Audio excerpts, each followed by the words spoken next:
Stop sharing.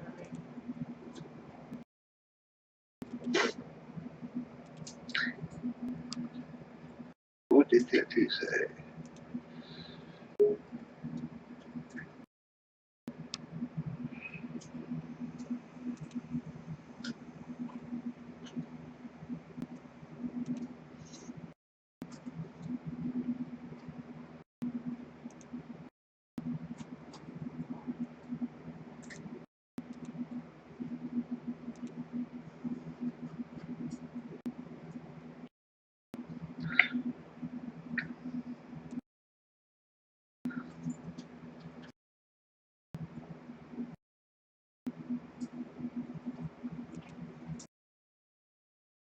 There you go. You are live.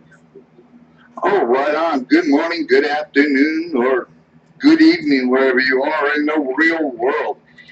Hey guys, guess what? We're going to talk about Brandon Curtis's interview on the Arms Show. It was really how do I say this? It was really enlightening with the information that Brandon had. But also there was something that in the interview that kind of spooked me and really kind of just made my skin crawl. And later on, we're going to go ahead and what are we going to do? Oh, yeah, later on, we're going to go ahead and listen to that parts of the interview. But in the meantime, everybody, we are also going to be today going to be testing, thanks to Scott, we're going to be testing a new system for conference calling in new numbers. So, saying that, you know, I'm pretty sure you can see the numbers that are on the screen right there.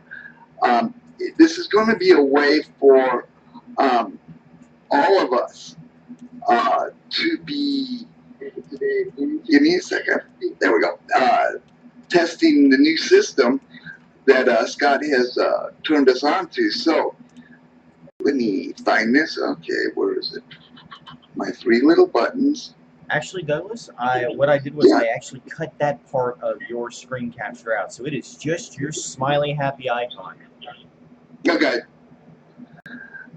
And then I just have to go back to this, and we are done. Okay, where's Scott? There he is. So now I can see my chat window and everything. Now, do we have to give them the number, sir? It is in your chat room. It is in the chat room. Okay, I got it. And is that? Yep, that's the one I got. I got the pop-outs and everything. Now,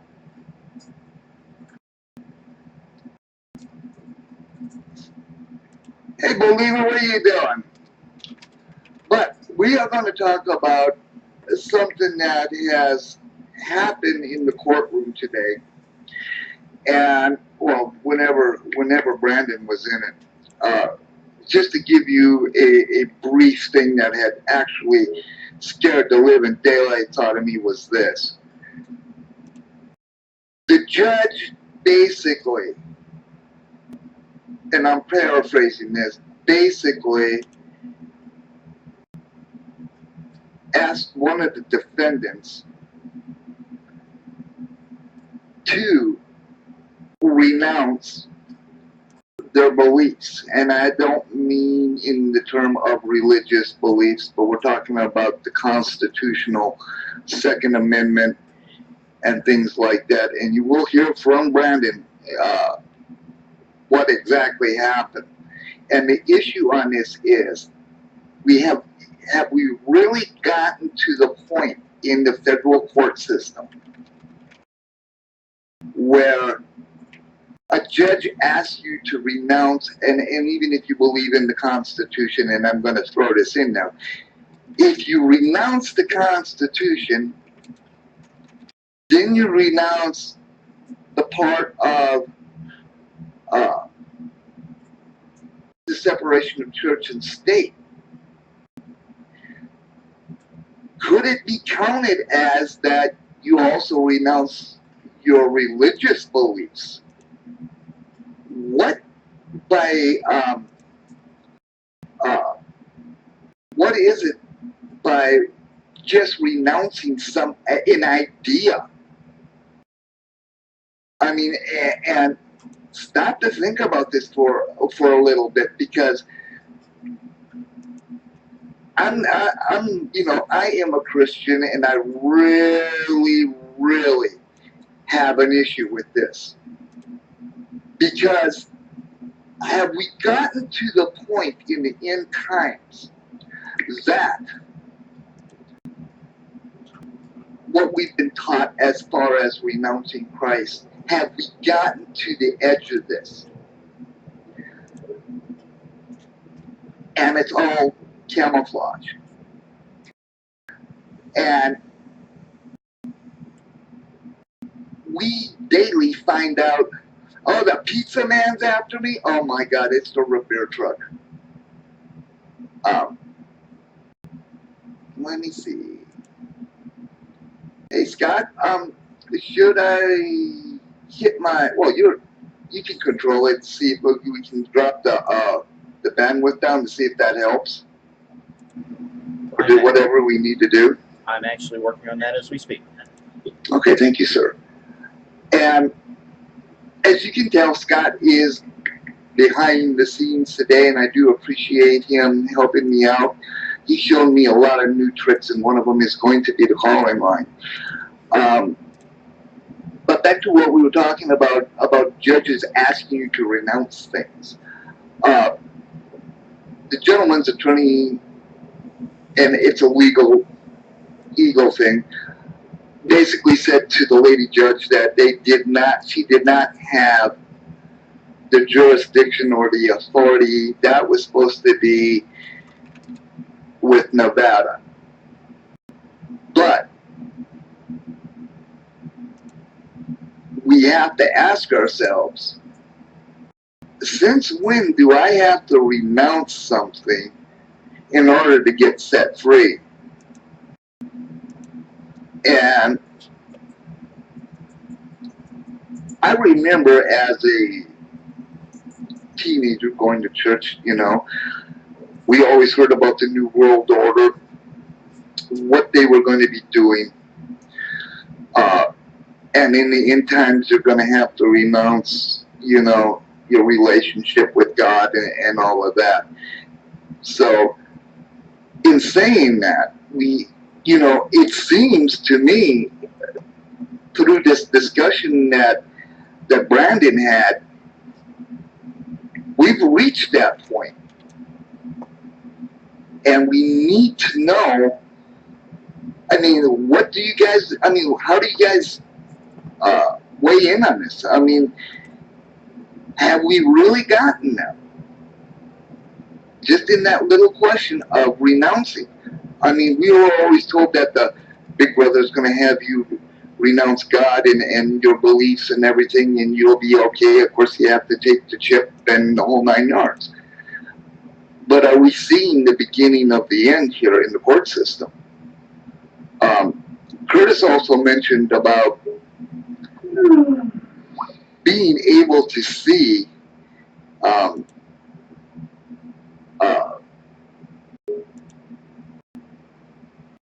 the backwardsness of the court system. And Mikey has said this, we're guilty until proven innocent. It used to be you're innocent until proven guilty. And Brandon brought up a very good point.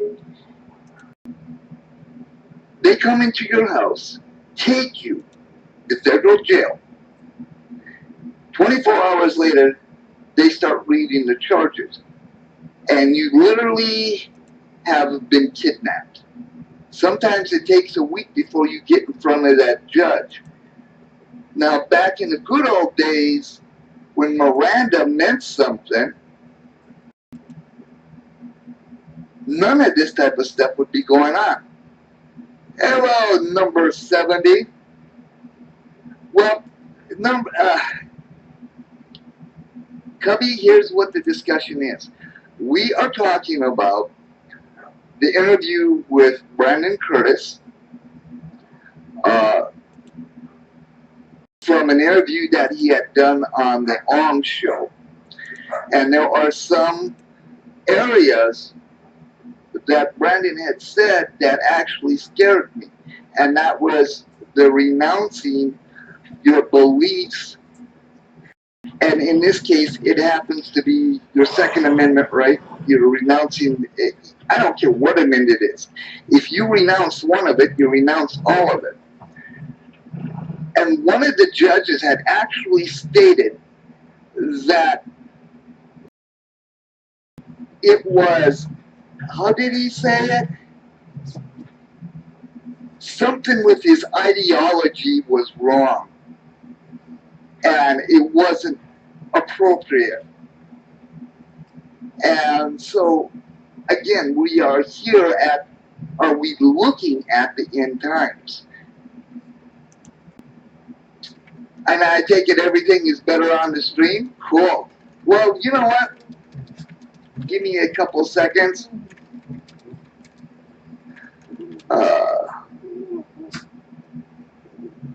If I can spell right, this gotta be fine. Nope, that was all. Okay. That was all on my end. I've got everything that is that was running in the background. It is stopped. And as you can tell, Scott is going to probably be rolling that video here in a few minutes. But once it starts, we'll let you guys hear about it. When you're ready, you just say roll it. How about it, boss?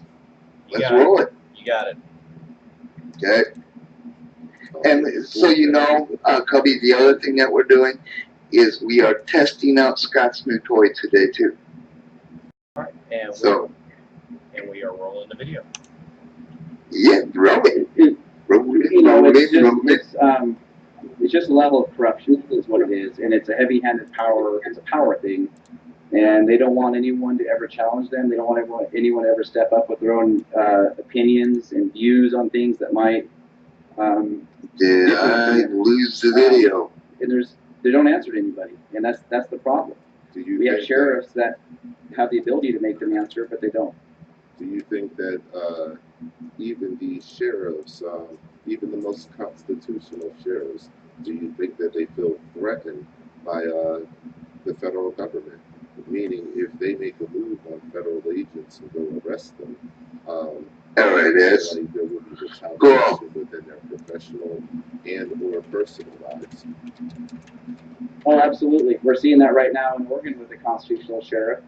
Just because some of the individuals that were at the refuge happened to stop into his county and asked to see him, he spoke to them very briefly and sent them on their way. He is now being investigated. I'm going to let you do all the technical stuff, Scott. I'm good with launched, it. They made public this morning that sheriff's going to be looked at criminally. And for what? He's the sheriff. He can meet with whoever. And once again, let's just go ahead and enjoy this. But yeah, absolutely. It's unbelievable. Absolutely. And when people start, I mean, if this is really the precedent that we're talking about, is if we can arrest people based on their criminal behavior, or you know, or not their criminal behavior, but their alleged criminal behavior, or maybe they were plotting or planning something, maybe they were. If we can start doing that, what about when our heads of state? Yeah, Scott's got the call-in number down there for you guys. As you can see, so we are definitely going to be playing with some things for Scott, and I do appreciate him. You know, so we're talking about here in the state being in the background and doing all the hard work that he is. But yet now the local sheriff, I get to learn new things today. But yet you can have the president go meet with a dictator, or have you know, some of the heads of states that commit atrocities within their countries come on our soil and meet with our government. Yep, absolutely, and it's a free pass for those, you know, the ones that are above the law, the ones that don't have to abide. Wow, you talk about it. I understand now about the chat. And going back to what I saw in court, this will tie into what I saw in court when I was at the detention hearings last week for here in Idaho for our 4 guys. I watched the judge, and I would not believe this if someone told me had I not seen it for myself.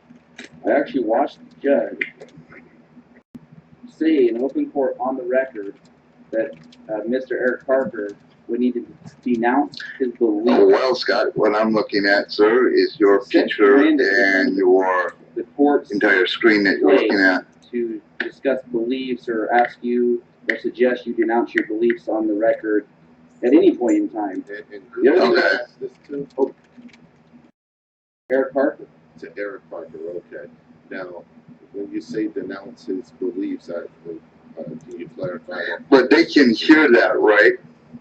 Sure. What they were referring to was the judge said she didn't feel like she would be assured that Mr. Parker wouldn't have Okay, cool. access to weapons. I just need to know when it's over with. Because one of the conditions was No, actually, Scott, I don't. he would I not see possess what I'm looking at right now on my screen any is a firearm. picture of you and your computer The screen. concern was that Eric would still have the ability to have friends and Okay, whatever, now I and see access to firearms. the In video, real life, you can't absolutely assure anything. but I'm not hearing it. So there was no way to really assure that, and that was her point.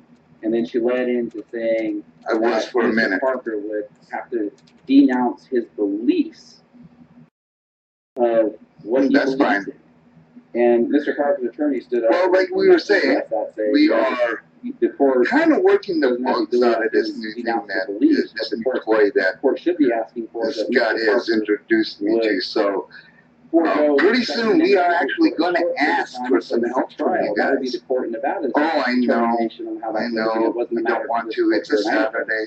And it was But completely you know, we disregarded. are going to do it. We do have a calling line, as you can see in the chat room, of where it is at. So once we get this little problem about the video and everything straightened away, we will get on with it. But again, we come back to the issue of And that was like it was an extreme danger. It was extreme. what is, I mean, we believe that the government is overreaching.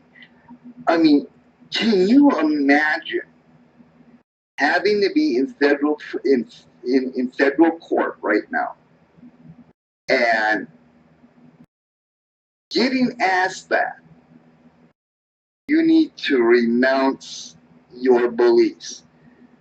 And they were talking about the Second Amendment, but I'm going to take it a little bit further because, I mean, the guy said, look, I'll stay away from guns, but the judge said I would feel better if you would renounce this, you know, and we are at a very, I mean, God has actually blessed us all right now, and please, by all means, keep the Bundy family, Pete, and all the other political prisoners is what we're actually going to call them, is because that's what they are. Thank God they got, and please don't take this wrong, but we are now seeing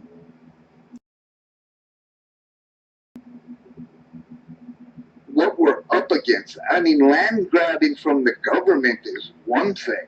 You know, I mean, they're grabbing all the ranches and destroying lives. But we're getting an inside look to our justice system that, and I will say it is absolutely demonic. I mean, to have a judge just stand up there and do that, I mean, you know, am I the only one that feels that, like, this is wrong? I mean, I know it ain't like the end times where we're supposed to, you know, we see like in, what is it, Left Behind, where, you know, you either, you know, denounce God or die. You know, we are here at this point in time on the threshold of this actually happening.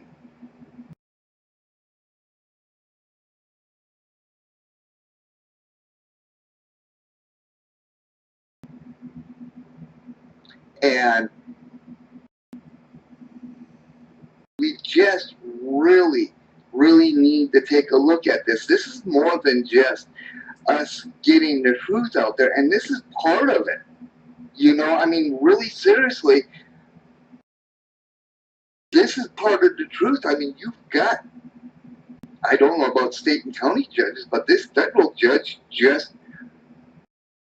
asked him to renounce his beliefs, and even though she was talking constitutionally, I'll link it to religion because it says the pursuit of happiness, the separation of church and state. Have you unwillingly, unknowingly, if you were in a situation like that and you said, yeah, have you just did the end times thing? And I have a new, I do have respect for Brandon and them, and I will not change my mind that I thought that the PPN and the militia dropped the ball. Yeah, that's, a lot of people think that. But Brandon is giving us an insight to what we're not seeing and hearing. And am I the only one that is am I the only one that is thinking about this? I mean, and I know you guys probably haven't heard, what do you call it, the interview. And we'll link it up with you if you haven't had it.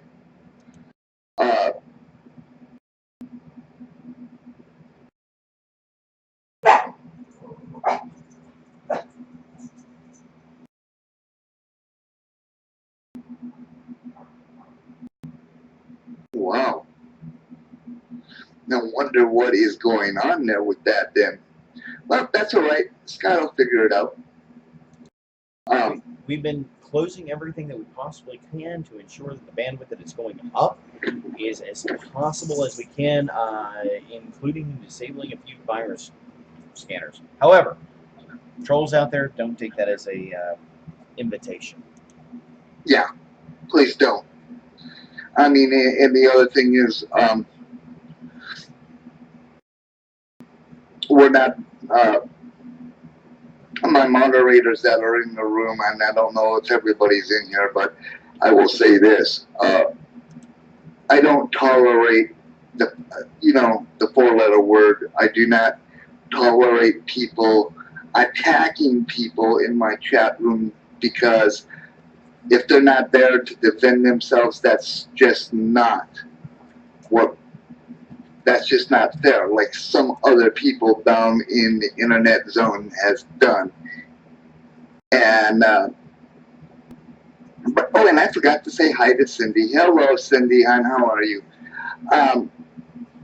But hey, Scott, are you ready to try this? Absolutely, whenever you are. All right, guys. Whenever Scott's going to post a number. And this number is the call-in number. Let's hear from you. I mean, you're helping us test our system, and you get to have about 4 seconds of fame on the internet with me. Yeah, only 4 seconds, because I'm not famous. I mean, that's how long I can guarantee you will be famous for, is 4 seconds. But please do try to call in, so that way we can test the system out, and we will definitely keep talking about this subject. As we know that there has been indictments in Nevada. I haven't heard a number on the number of indictments coming down for the Bundy Ranch thing. And this is another thing, and the one thing that I even said that now Brandon is saying is it took almost 2 years. They knew where everybody was. And I will say this, they got butthurt because they got their butts handed to them in Nevada, and they know it. And now, and I will even take it a step further. Even though the government backed down, and the reason is because there was a potential for a massacre in a firefight. And I will say that because Them people in Nevada, they did not come unprepared. They were ready to defend that place with their lives. But the government backed down, and they knew the one thing that probably all of us knew, that this issue is not over with. They're going to have they knew that somewhere in the future there would be another situation which would play into their favor, where they could grab everybody and try to chop the head off the snake and kill the movement. But the problem with the snake is that they don't know. You can cut the head off, but there are people that are replacing it, standing up, still going to get the truth out there. Now, I know that back in the 1980s, the FBI, the Secret Service and the U.S. Marshal Service had, one of the requirements was you had to have a bachelor's degree in law in order to work for them. So you have lawyers enforcing the law, the corrupt law, and I find that absolutely funny. I really do, because it's amazing that even lawyers can get in an agency like that could ever get along. You know, I mean, but then again, what does that say? If you have a bachelor's degree in law and you do not go on, I mean, that just proves to me, even the FBI guys, they would be lousy lawyers. I wouldn't want them defending me, you know. But please do call that call-in number so that way we can test this system out. Cindy, Cubby, whatever. We just need one of you guys to call in and just to test it out. That is what we're here for. No, we're here to actually spread the truth and to get the information. Yeah, and that too. I mean, Scott, what is your take on this? I mean, of this judge asking about renouncing the release of the Constitution. I mean, am I actually saying something that maybe could not be there? No, I'm actually quite disgusted by it. The whole concept of it is really disturbing and disheartening by where we are in today's world, for the simple fact that we don't have freedom of assembly anymore. We don't have freedom of press. We don't have freedom of speech. We don't have freedom of anything anymore. And the thing of it is, the freedom of the press has, I won't even try to tell you when it was. I mean, we look at the press nowadays, and I don't really think they know. I mean, if the truth kicked them in the butt, they would still deny it. Hey, Grady, and they have to spin everything. I mean, my God, if they ever actually told the truth, oh, it's buffering again, it's okay, don't worry about it. We'll get there, sweetie, trust me. And the question is, like I said, I mean, we have come to a very, very dangerous point. I mean, the press is the one thing that I have noticed, and it really, really bad, is if there ain't blood or gores or controversy in it, the press will not report it. I mean, you could go out, a group of us, and have a semi full of water and food and stuff and go out to Phoenix here and give it out and call the press, and none of them would show up. But at the same time, if you take the same truck, and I'm not saying, I'm going to make this absolutely clear. I am not saying this as don't take it out of context. But If I had that truck loaded full of explosives parked somewhere and called, that truck would be on national news. Okay, go be cool. And the press itself no longer, we can't depend upon them. We cannot depend, I mean, even if we went to the park and did what Mike did last week, and that is to have just a little assembly. And you actually have did. Cubby. You have Cubby on the line. Let's say what, Scott? You have Cubby on the line. Oh, wow, cool. We'll pipe them in. Should be already. There you go. Hey, Gubby. How are you? How are we doing tonight? I'm doing good. And thank you for calling in so that way we can test the system out. What's your take on things? Well, I've been offline most of the day, so I'm kind of trying to get back up to speed here. Okay. I take it that So if you could give me a rundown. Well, the rundown is that this morning I seen the moderators had found an interview, I think it was dated today, or it was yesterday, about Curtis Brandon. And it got to about 34 minutes into the interview, it got to the point where Curtis was basically given a briefing about what had happened in the courtroom. And the thing that had scared Curtis, and it just made my skin crawl, was that the judge was going to let one of the defendants go. And the judge asked, "Oh, will you stay away from weapons?" And, the defendant said yes. And the judge said, "I would feel much more better if you would renounce your beliefs." And they're talking about, renouncing the beliefs in the Second Amendment. And apparently this person, I will take it just, and I'm not saying it's gospel, must have been a militia member.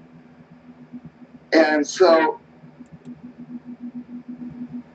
by asking the defendant that question to renounce your beliefs, and whether it's the Constitution or not, and this is the question I had,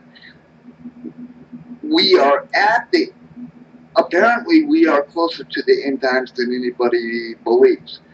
Now, renouncing we're at the precipice right now. Right. And the question is, and one of the questions is this, very simple. Let's say you're in prison, you're in federal custody, and this question comes up about renouncing your beliefs in the Constitution. And if you say yes, are you also renouncing your faith in God? Because the Constitution basically says that, the separation of church and state. Well, I think the separation of church and state is something different. The separation of church and state was developed so the religious leaders will not try to influence the congregation on the bully pulpit. Yeah, and I understand that, but the question is, if we're at at this critical moment, and I'll say for religion, God, I hate using that word, but we're at that critical point where we've all been taught that in the end times, you need to either renounce God. You need to renounce God and live, or if you don't, you die.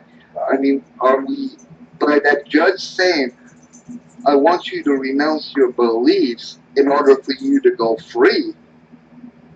I mean, what does that cover? I mean, there was no specifics given. Right. Well, I look at it this way. There is a lot of people, call them atheists, call them agnostics, whatever you want, they don't believe in God. Right.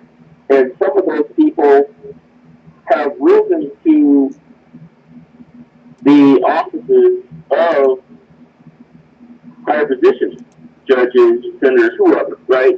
Right.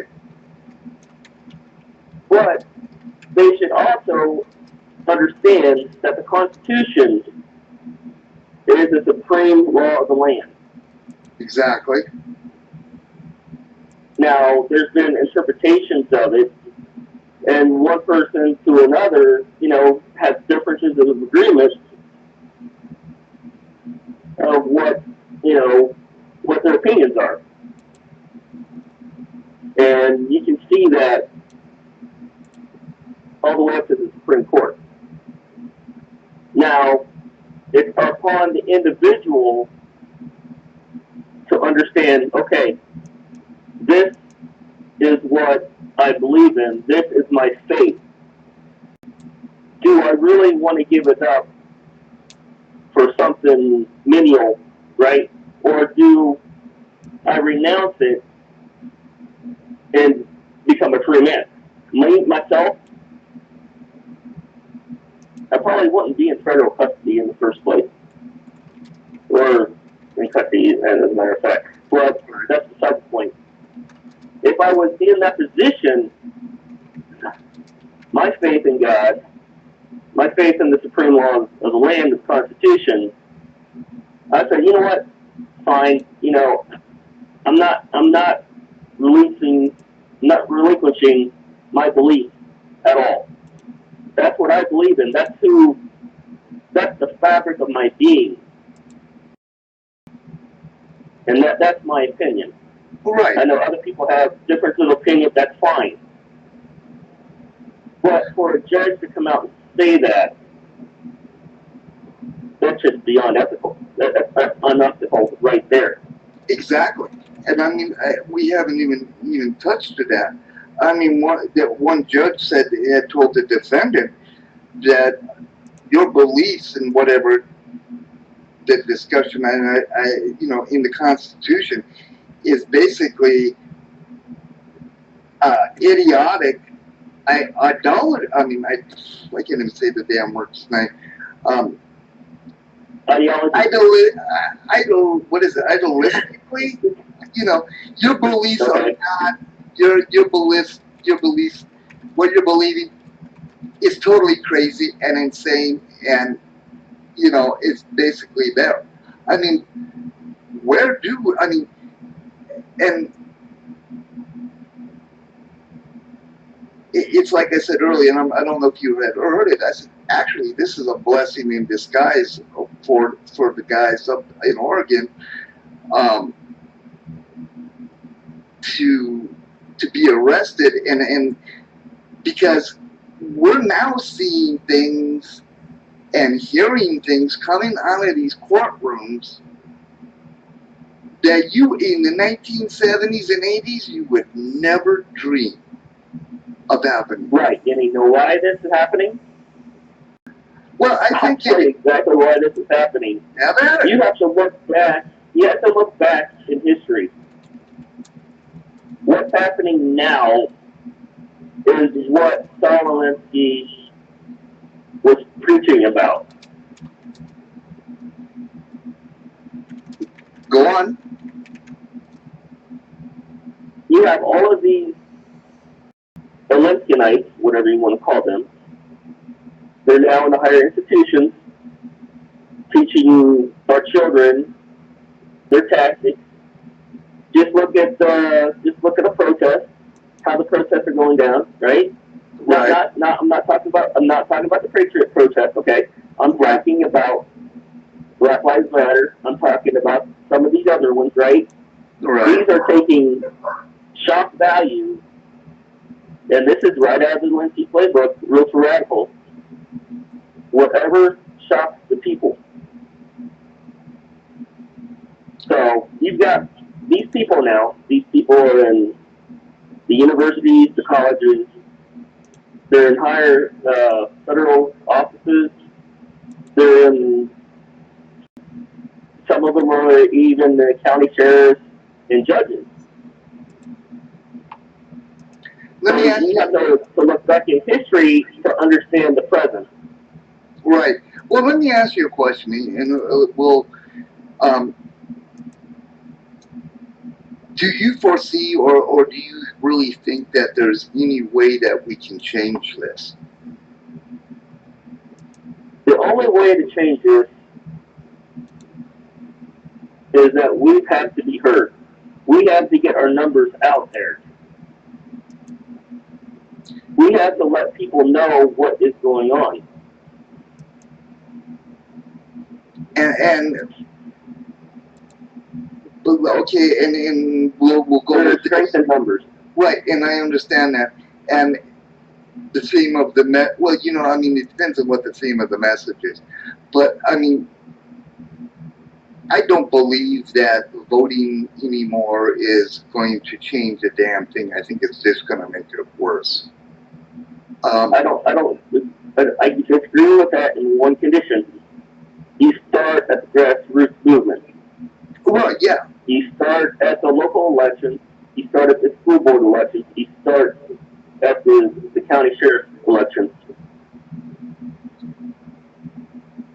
That is going to get a base of people moving in the right direction.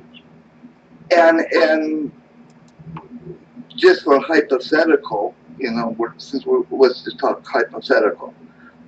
Let's say the state of Arizona, we have a movement to do away with the DLM, okay? Mm-hmm.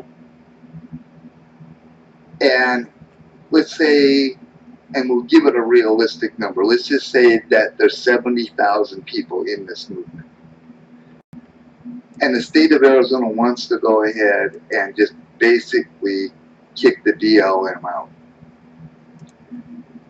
But our movement, even in the state of Arizona, is going to have to go up against the federal government. Well, it's going to be the state against the federal government. And I'll say this, I do believe that there are some states that would roll over. But because and the reason I think this is because once again it's the almighty dollar. I mean, the Fed's always even like in the state of Arizona, one of the issues that we had, and I don't know if Scott is still aware of this, but in the state of Arizona, the federal government told us that if our driver's license system does not catch up with the federal ID system, that everybody in the state of Arizona would need passports in order to go to New Mexico or wherever you are in the United States. They gave us until the end of, I think it's, or is it the beginning of April of this year. And so they're using the tactics saying, where are your papers? Well, yeah. it was actually supposed to be January of this year when we went ahead. Yeah, it was supposed to be January of this year. But whatever agency it was that was in charge of it gave us an extension. And they said, okay, hey, everybody in Arizona and all you other states that are not complying, guess what? You're going to comply. We'll just give you a little bit more time to go ahead and do it. Exactly. And I've got to say, I'm a little disturbed by the whole concept. Well, so am I. Well, let me go one step further. Now, there is also, if you do not have a driver's license that is compatible to the federal ID, which Virginia is, then you are not allowed on any military base. And that is a very good point too. I mean, because right now they take your ID. They have this little device and they scan your ID.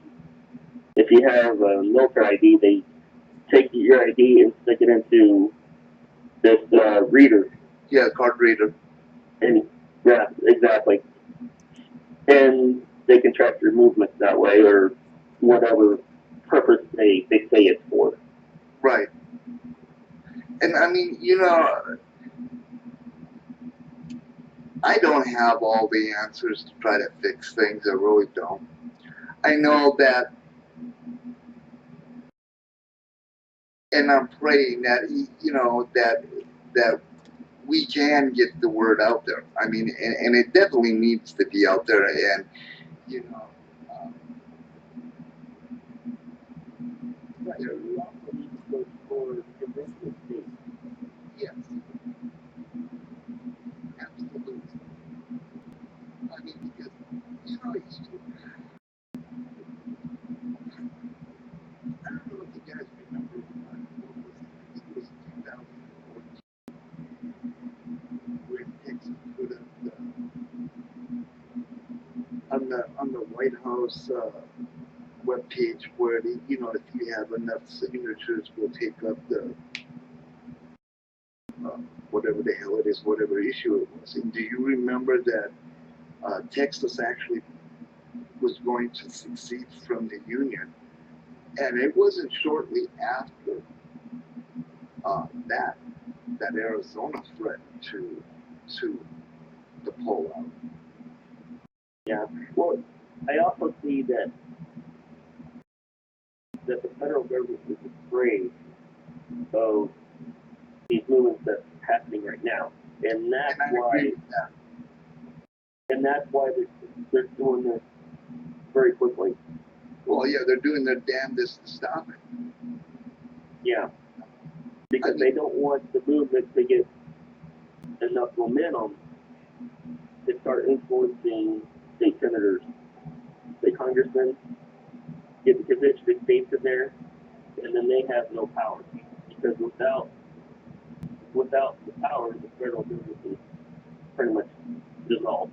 Well, let me ask you, and I don't mean to be personal. How old are you, Cubby? I am 46. Okay, so you're in my neck of the range. I'm 52. No, 45. Sorry.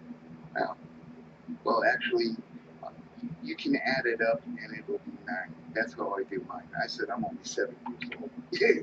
But Yeah. let me ask you a question. Let me just ask you a question. Can you see a movement on the lines of the with Martin Luther King type movement? Can you foresee that maybe even happening this year or next year? Because I really do not believe, and I think the end game for the country is going to end this year. But I mean, even if we do get an extension, do you see that type of movement coming against the federal government?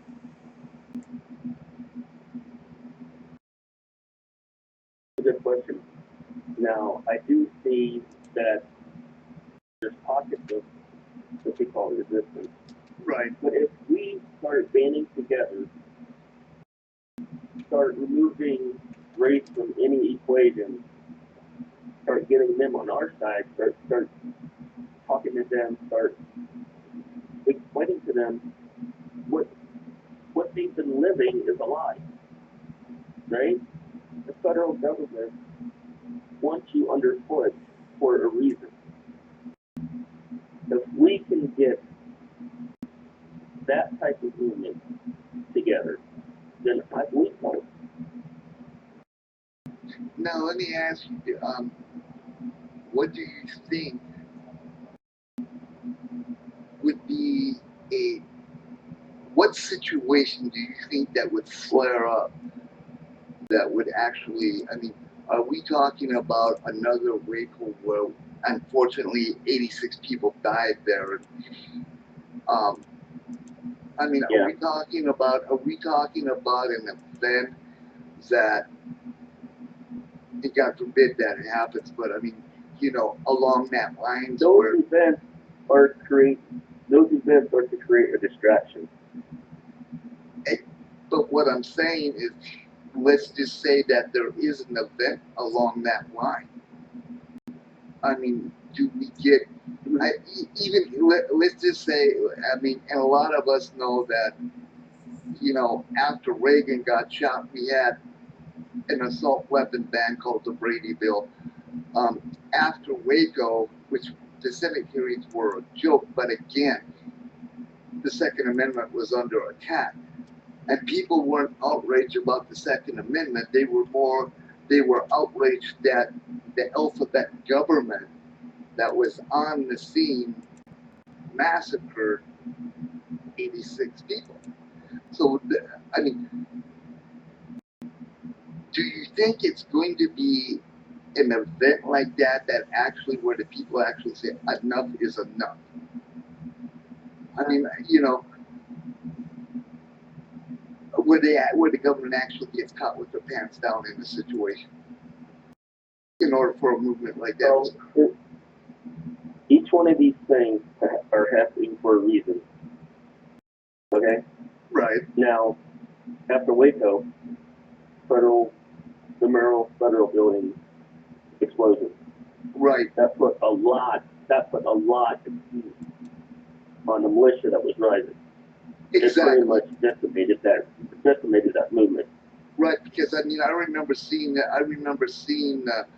Senate the Senate hearings on that matter too, and that's,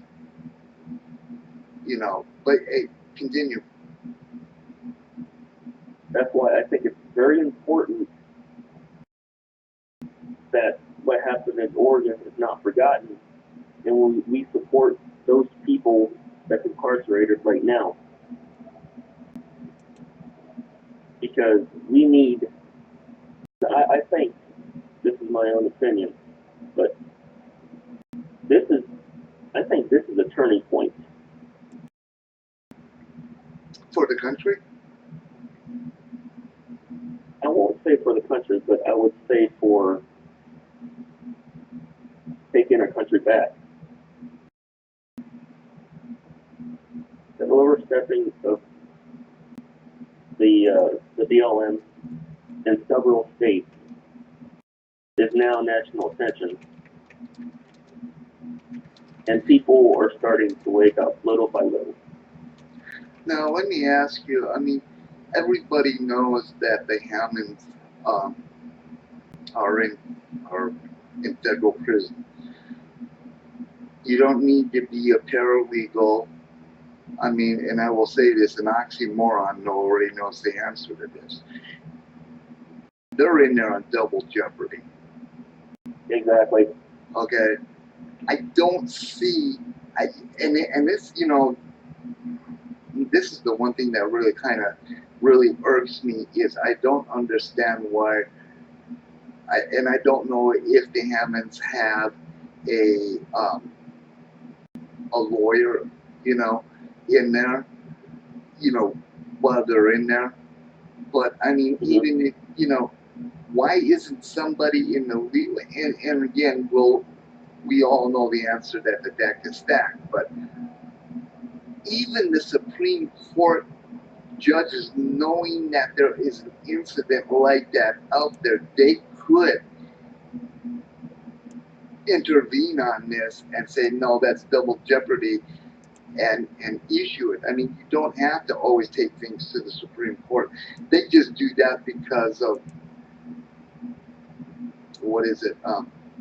fanfare and proper procedures. I mean,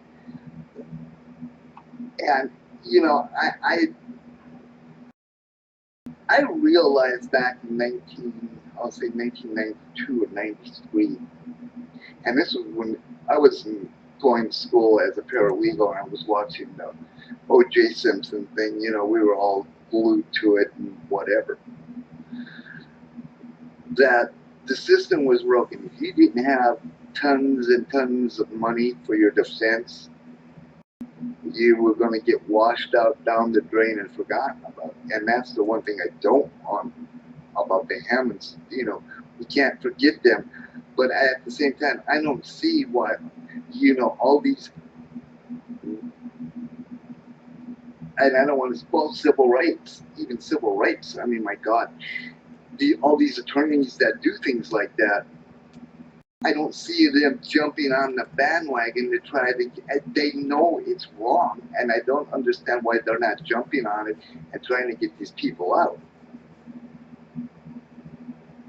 Yeah, I don't either. I mean, it is double jeopardy, and I'm sure they put in appeal, Right. and the you know, I guess it's the federal judge that Right. convicted the second time. Yes. In whatever court it is, but you know, even if I don't know what the statute of limitations is either, And that's a good question but too. that, you know, that should be something that they should look into. I mean, if somebody, and I will be very realistic to this, if somebody would be between the 1960s and the 1980s, if something like this would have happened, the country would have been in a major outburst. Oh yeah. You know, But if you look now at the dumbing down of our schools and what they are teaching, right, you know, that has a major impact on what public opinion is. right, Because what filth that they fill these kids' heads with, you know, that has a lot to deal with, you know, and you know, here again, you know, the broken homes in the family, the dissolvement of the family nucleus, right, you know, all of these things, you know, they're like stepping stones to what the individual is comprised of and what they believe. And then of course, and then you have the propaganda on the television too. Oh, don't even get me started on that stuff. But I will tell you, I'm going to tell you a quick story. This is, and back in the 1980s, I had a cable repair guy come to my house and was installing cable. And this is right just before PCs actually came out. And he had told me, you know, that in the future, you know, every house would literally have a personal computer, there would be smartphones and all of this. And he was talking about the fiber optics of the internet. And he actually told me, he says, there will be a day when the United States government will be able to look at you and watch you through your TV and everything like that. Okay? And he also stated, when that begins to happen, he says, you will notice that teenagers will be out of control. And I mean, he literally said that the dumbing down of America will start through the TV, but it will definitely make an impact on the internet. You know, what we know as the internet now would have a major impact on it. But you know, Americans have, and unfortunately some people do, is what I call a flash in the pan mentality or a news cycle memory. Everything is so hot and fresh. You know, I mean, look at all the stuff that we got pounded into our heads during 9/11. You know? Mm-hmm. Okay, and I'm going to use Oregon as an example. It was hot news. People were ready to go. And now that, and I don't want to say the newness, but now that there is nobody's life in danger, nobody's going to get killed, and anything like that, Americans have forgotten about what goes on out there. And they literally, their mindset is into a news cycle. I mean, the issues of today. I mean, today it could be that the color blue is under attack, and tomorrow it could be that, you know, you can't eat soft tacos because the government says so. You know, I mean, but their mindset is so unbelievable. But what we are going to do, my dear friend Scott, dear sir, is Oh yes, I'm still here. for calling in and helping us test out this bro. But there is something that is a little bit more important that needs my attention right now, and that is my stomach. I have gotten a message that dinner is done. But thank you for calling in and helping me and Scott test out this system. Scott, are you happy with it? Dude, absolutely. Cubby, could you hear both of us as well as you would like? Yes, I did.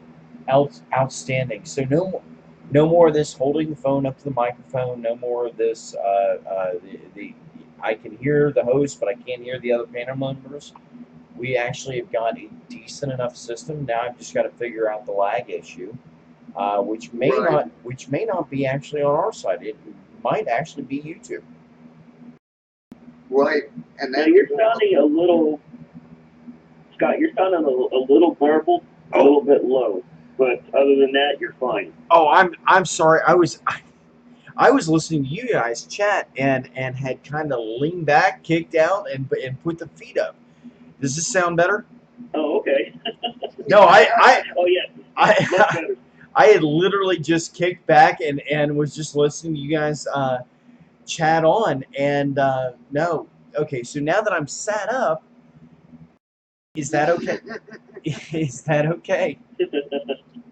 and Scott, thank you for letting me help you in finding this system that works. I really do appreciate it. No. Scott's also, if when he has time, and I hope he doesn't mind me asking this, he's gonna have to teach me some things, and when he has time, um, he showed me some tricks that I didn't even know about. So I am going to ask Scott that when he has time, just to help me out and teach me a little bit more about the system, because he understands that when we're doing this, and especially if you're working by yourself, I didn't know there were secrets about how to bring up videos and stuff like that, and it looks kind of complicated, and I probably need a little bit more schooling on that. But Cubby, I do appreciate you coming on. Everybody in the chat room, I hope you enjoyed this, and I really did enjoy our conversation, Cubby. I really did. And Yeah, so there's one thing that I really enjoy is an intelligent conversation with like-minded people. and and that is very true. I mean, if even if you disagree with somebody, and I will say this, you don't have to get insane and yell and scream. You can have a civil conversation. People just don't know how to do that. They're just not. But I do agree with a lot that you have said. Um, Hell, one of these days I may just friggin' pull you on and have you pull up the subject, and maybe we'll just sit here and do that what we just did. Um, but I would accept that. okay, that's fine. And Scott, like I said, sir, thank you for the awesomeness that you have pulled off technic-wise. I appreciate it. Everybody in the chat room, remember one thing. God bless America. God bless you, and may He protect you and keep you safe, and may He keep our boys in uniform safe. We say my boys and girls in uniform safe, and please keep our political prisoners up in Oregon in prayer with their family. Also, please, I have heard that Mrs. Finham Kim is having problems with the government. Keep her in prayer. She is really going to need it. Keep Mrs. Bundy in prayer also. And with that, Scott, you can kill the stream.